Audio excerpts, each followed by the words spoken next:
Siddhartha Gautama, hijo del rey de los Shakyas, quien se convirtió en Shakyamuni, el conquistador de Shakyas, normalmente conocido como Buda o el despierto.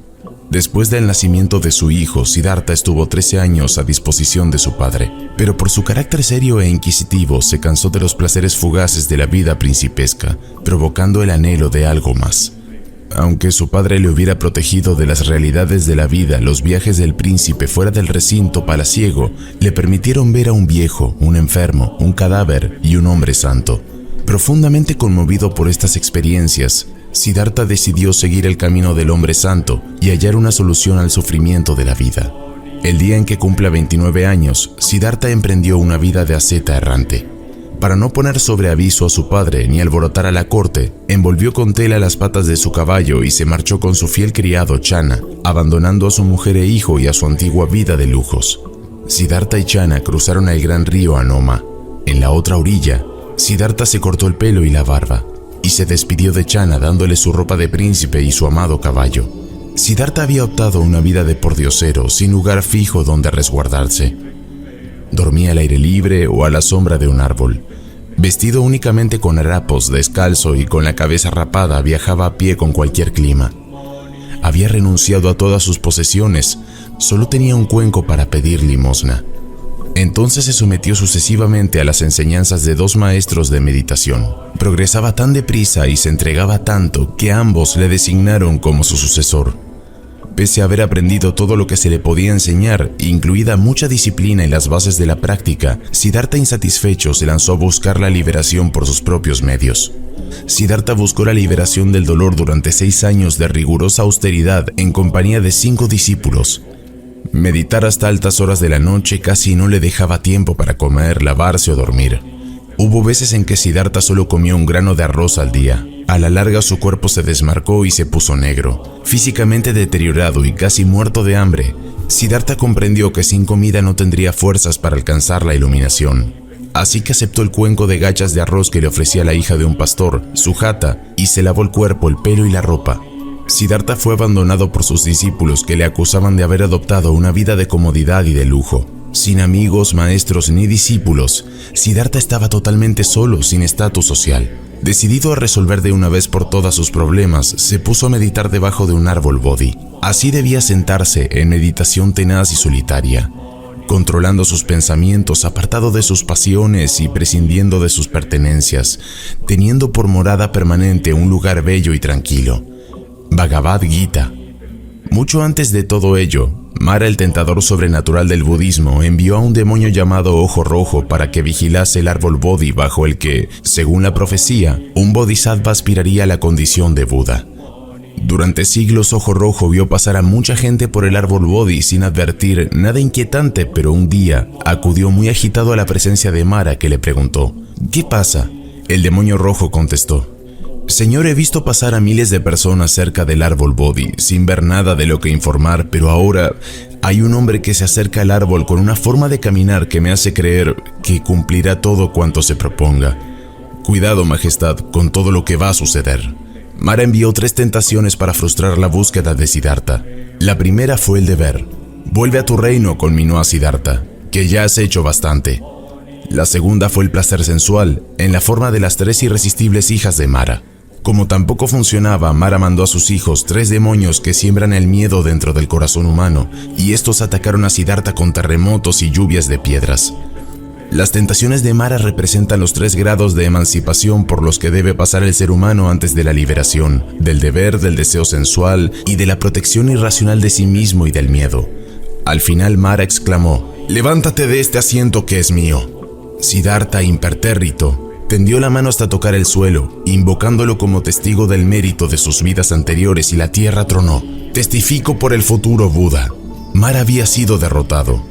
Durante la primera parte de la noche, Siddhartha entendió que el sufrimiento tiene causa y expresó esa comprensión. Durante la parte central de la noche entendió cómo destruir el sufrimiento y expresó esa comprensión. Por último, durante la tercera parte de la noche describió cómo se alcanza la iluminación en el mismo momento en que el sol iluminaba el cielo.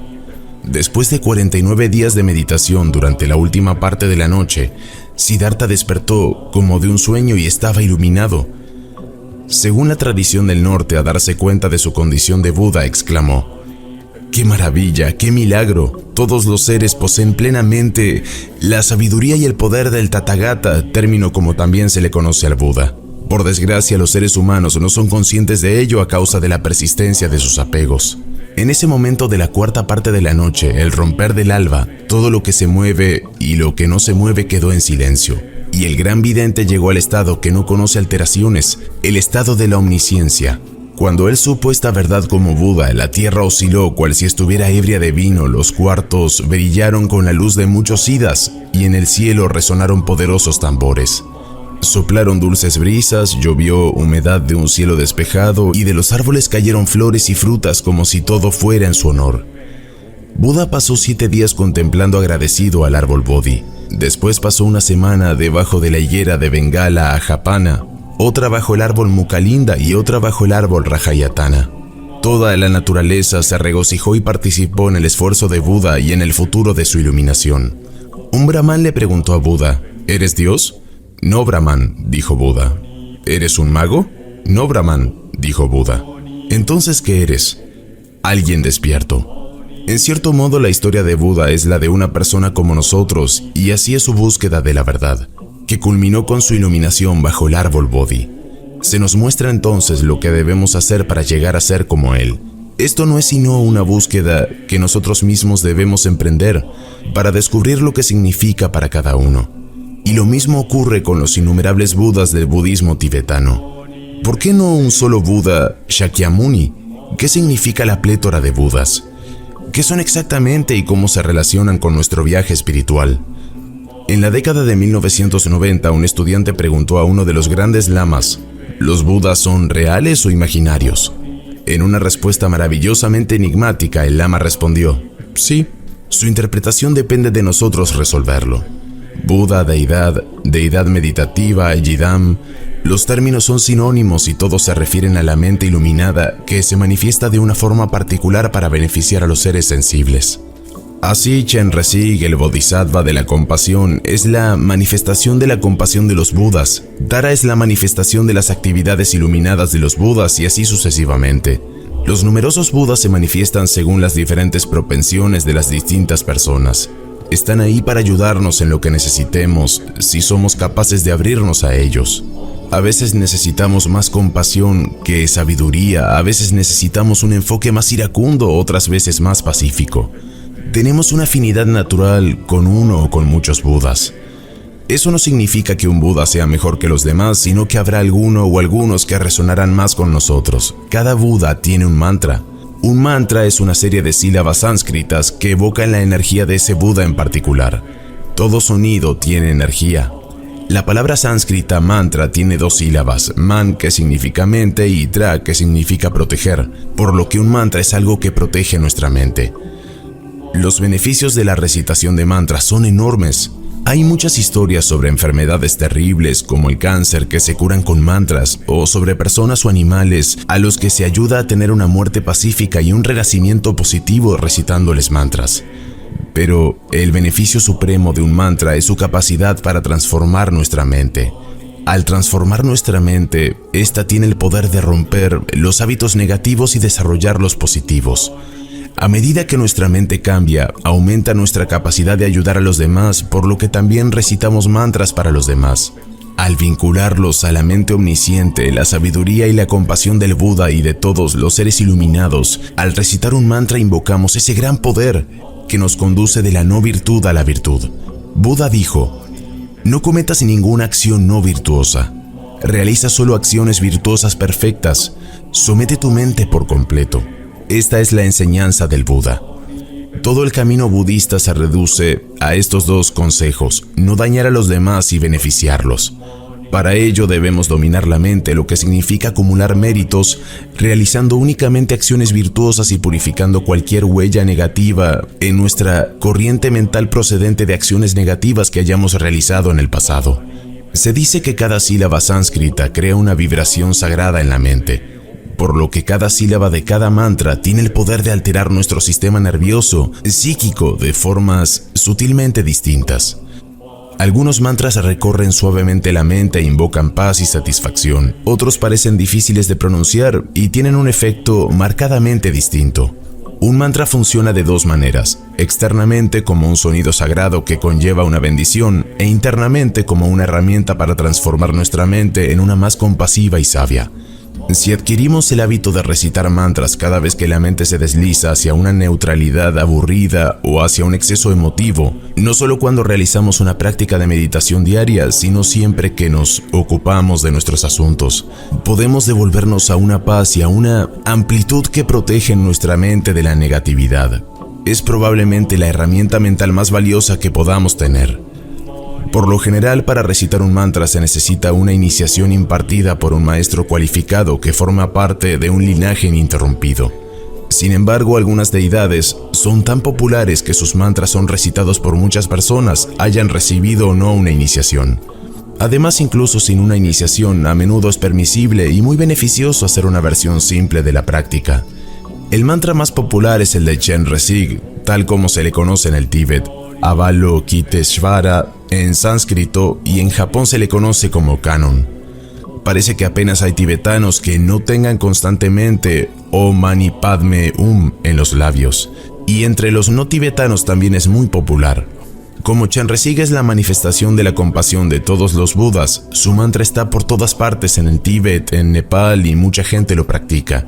Los senderistas de Nepal lo oyen tanto que empiezan a recitarlo de forma natural. Hay una historia sobre cómo surgió el gran mantra de Chenrezig. Una vez, en presencia de Buda Shakyamuni, Chenrezig se levantó y, postrándose con las manos, dijo a Buda: «Tengo un mantra cuya esencia es la gran compasión. Por favor, oh Tathagata, dame permiso para explicar este mantra con el fin de hacer que todos los seres sensibles permanezcan en la felicidad, para eliminar la enfermedad, para causar larga vida y riqueza, para purificar todos los karmas negativos y oscurecimientos, para aumentar todos los conocimientos, para hacer que todas las buenas acciones tengan éxito, liberar todos los miedos y cumplir todos los deseos». El Buda Shakyamuni accedió a su petición. Chenrezig explicó entonces que en una época anterior, incontables eones antes, un Buda llamado Kashyapa descendió al mundo. Tras explicar la esencia de este mantra de vasta compasión, Kashyapa colocó su mano de color dorado sobre la coronilla de Chenrezig y dijo: «Hijo de los Budas, la esencia de este mantra debe ser tu mantra. Úsalo para traer gran beneficio y felicidad a los seres sintientes en el futuro». Chenrezig recibió la iluminación hace incontables eones, mucho antes de que este mundo llegara a existir. Aunque rezó para no recibir la iluminación, si los seres sensibles que recitaban este mantra nacían en los reinos inferiores en lugar de los reinos puros, etc., recibió la iluminación igual. Eso significa que el mantra no traiciona, sino que tiene el poder de aportar todos esos beneficios.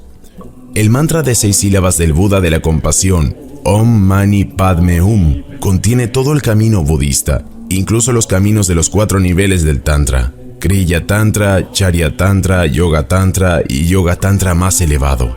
El cuerpo principal del mantra es Mani Padme. Mani significa joya, representa el lado del método del camino hacia la iluminación, el desarrollo de la bodhicitta, que es la joya de nuestra práctica. Padme significa loto, representa el lado de la sabiduría, la comprensión de la naturaleza de la realidad. Al igual que un loto crece en el barro, pero no se mancha con él, Chenrezig trasciende la mente dualista de la ignorancia, el concepto de existencia verdadera y la vacuidad percibida directamente. En las ilustraciones de Chenrezig verás que sostiene un loto blanco. Todo en el budismo está contenido en base de las dos verdades, la verdad convencional y la verdad última. Mani se refiere a la verdad convencional, que también se denomina verdad que todo lo oscurece porque, aunque es cierta en un nivel, oscurece la naturaleza última de la realidad, que es la realidad última. Padme se refiere a esta verdad última. Así pues, Mani Padme contiene la totalidad del Buda Dharma.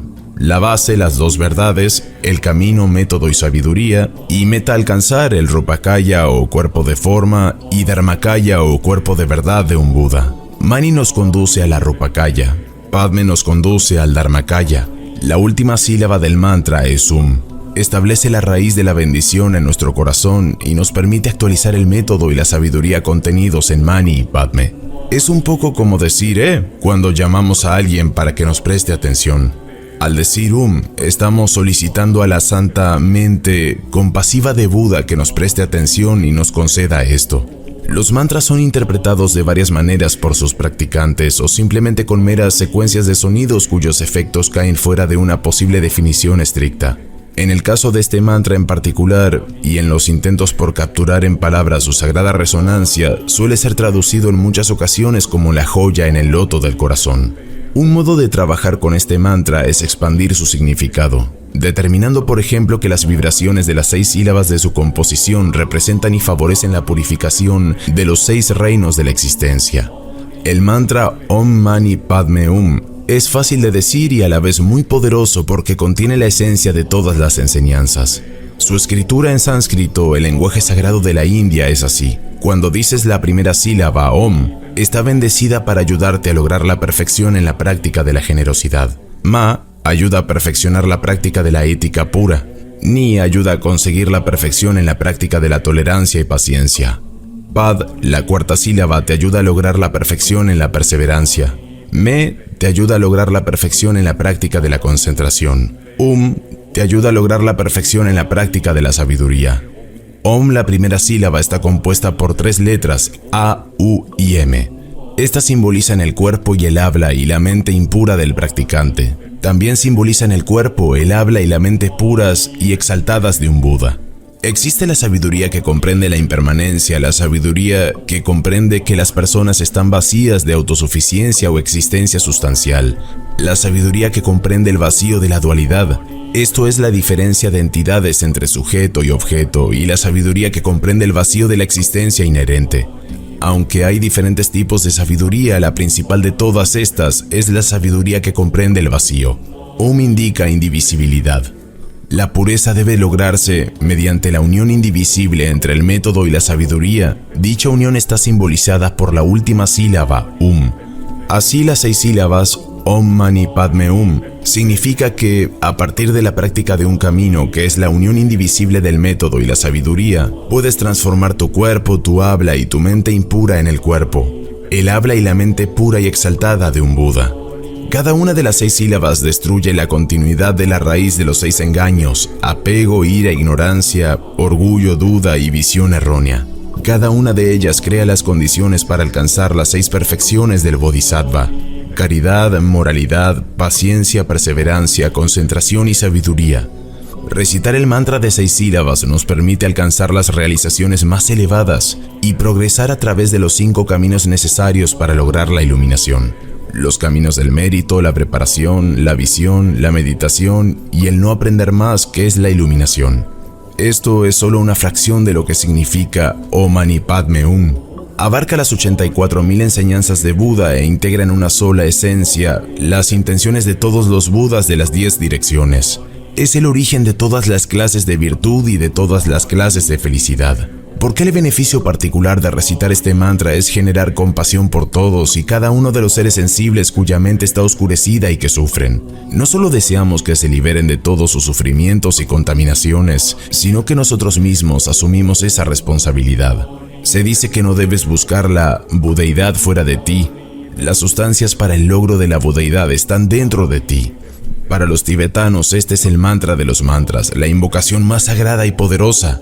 Om Mani Padme Hum simboliza lo más puro entre lo puro y conecta con el vacío primordial. Ahora me permito narrarles un maravilloso cuento sobre este mantra.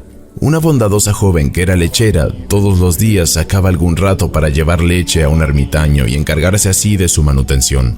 El eremita había dado a la generosa joven el mantra Om Mani Padme Hum y le había dicho: mujer, recitando este poderoso mantra puedes navegar a salvo a través del océano de la existencia. La mujer nunca había utilizado la recitación del mantra, pero cierto día llovió torrencialmente y cuando se dispuso a ir a llevar su ración diaria de leche al ermitaño, vio una sorpresa: que el agua había formado un río.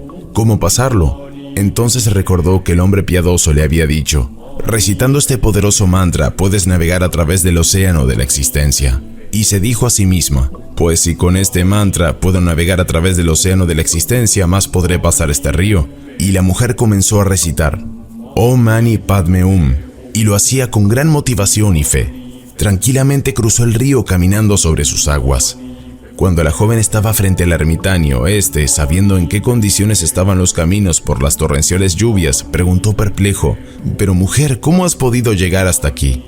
«Fue muy fácil, hombre piadoso. Como con el mantra que me diste, que me aseguraste que podría navegar por el océano de la existencia, pensé que si me servía para un océano, ¿cómo no iba a servirme para un río? Recité el mantra y crucé el río caminando tranquilamente». El eremita, nada más escuchar a la mujer, se dijo: «Como mi energía ha podido cargar el mantra, que al utilizarlo la mujer le ha permitido hacer eso, ¿qué no podría hacerlo yo?». Y el ermitaño se llenó de vanidad. Unos días después, el eremita tenía que acercarse a la ciudad a hacer algunas provisiones, pero como no había dejado de llover, tenía necesariamente que cruzar el río que se interponía en su camino. Pero el ermitaño se dijo desde su soberbia: «Si el mantra Om Mani Padme Hum que entregué a la mujer funcionó al ella recitarlo, mucho más ha de servir si lo recito yo mismo, y así con toda facilidad podré caminar sobre las aguas del río». El eremita comenzó a murmurar: «Om Mani Padme Hum». Se aproximó al río, puso un pie sobre la superficie y se hundió en sus aguas hasta las cejas. Unos dicen que pereció en el intento y otros que, avergonzado ante sí mismo, emprendió un largo retiro en la cima de una montaña. Así concluye la historia y su valiosa enseñanza. Chenrezig es compasión, algo que todos necesitamos desesperadamente, por lo que cantar su mantra merece la pena. Todo el camino hacia la iluminación está encapsulado en la compasión y la sabiduría. Ahora hablemos un poco del karma.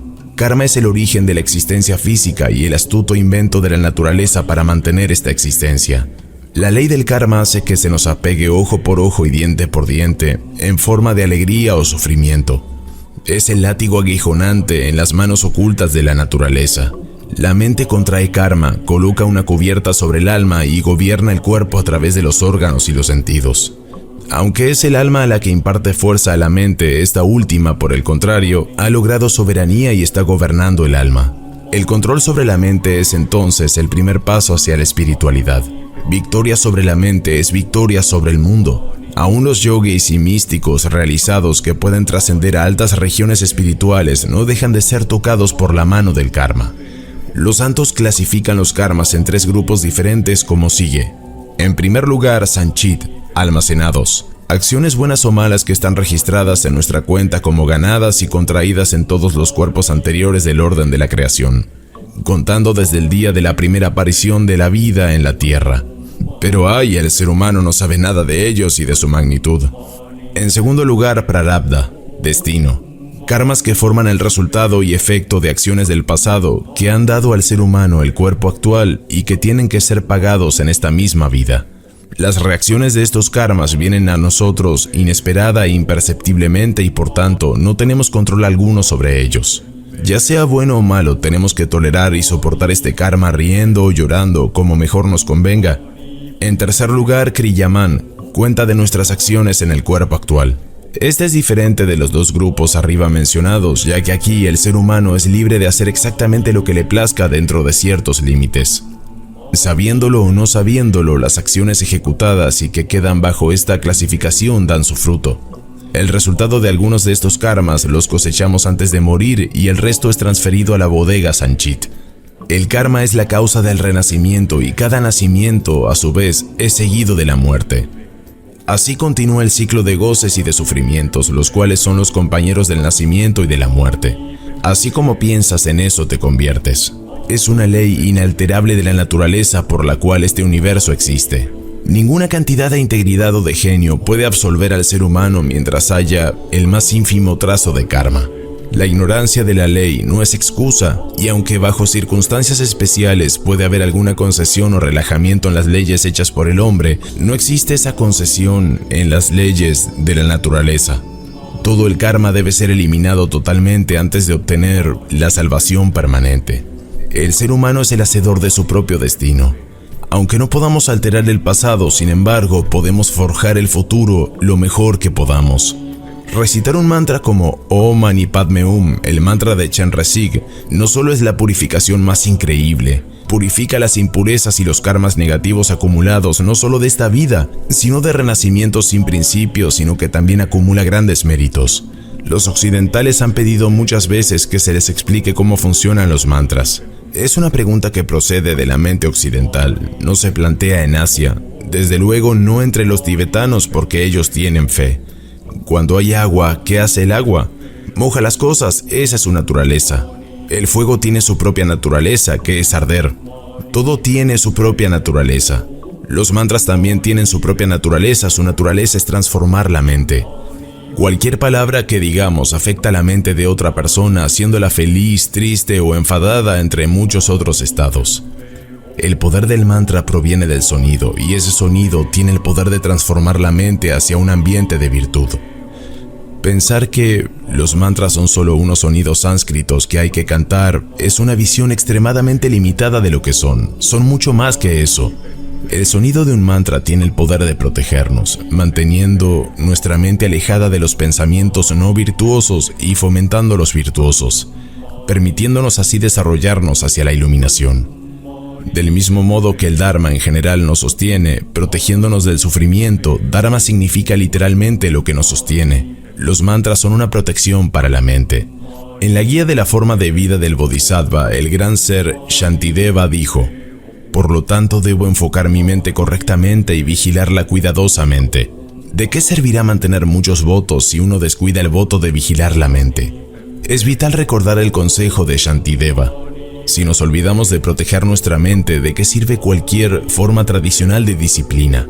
Aunque hagamos cientos de cosas más, si omitimos esta práctica importantísima y dejamos la mente desprotegida, no podremos poner fin a nuestros problemas ni alcanzar la felicidad, especialmente la felicidad última. Todo procede de la mente, es la fuente de todo nuestro sufrimiento y de toda nuestra felicidad, así que, si descuidamos la protección de nuestra mente, no podremos cerrar la puerta al sufrimiento ni abrirla a la felicidad. En Occidente hay tantas normas externas, no puedes hacer esto, no puedes hacer lo otro. A veces pareciera que hay demasiadas normas. Cuando dependemos de la disciplina externa, nunca podemos resolver nuestros problemas. La disciplina tiene que venir de nuestra propia mente. Como budistas podemos hacer ciertos votos para protegernos de cometer cualquiera de las 10 acciones no virtuosas, pero a menos que protejamos nuestra mente, esos votos serán imposibles de cumplir. Como dijo Shantideva, ¿de qué servirá tener votos si no podemos vigilar nuestra mente? La vida moderna occidental está llena de distracciones. Por todas partes hay objetos de los sentidos para mantener nuestra mente ocupada alejándonos del Dharma. Si lo compruebas, verás que esto es cierto. Estar ocupado por trabajar para esta vida mundana, como le ocurre a tanta gente, hace que sea extremadamente difícil recordar la necesidad de la práctica del Dharma y encontrar el tiempo para practicarla. El budismo tiene muchos métodos para superar una mente distraída, como meditar sobre la impermanencia y la muerte o sobre las desventajas de la mente egoísta. Sin embargo, cuando no estamos meditando, ¿cuál es el mejor método? Recitar mantras mantendrá nuestra mente en la virtud y la protegerá de la no virtud. Al menos debemos recitar mantras cuando tengamos ocasión. Al menos debemos recitar Om Mani Padme Hum para desarrollar la compasión hacia todos los seres vivos. Aunque tengamos poca comprensión del karma y no podamos ver cómo la mente se ve afectada por los mantras, debemos tener fe en los beneficios de recitarlos, beneficios como el cielo ilimitado.